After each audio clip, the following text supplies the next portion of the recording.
Müğənni Nura Suriyə ağır itki üz verib. İfaçının dayısı oğlu 57 yaşında vəfat edib.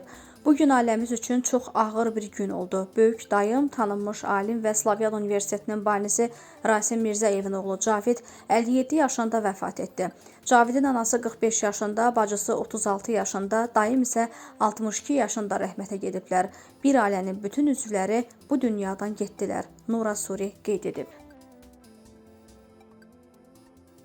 Milli Məclis sədrinin birinci müavini millət vəkili Əli Əhmədova ağır itki üz verib. Əli Əhmədovun qardaşı Hüseyn Əhmədov vəfat edib.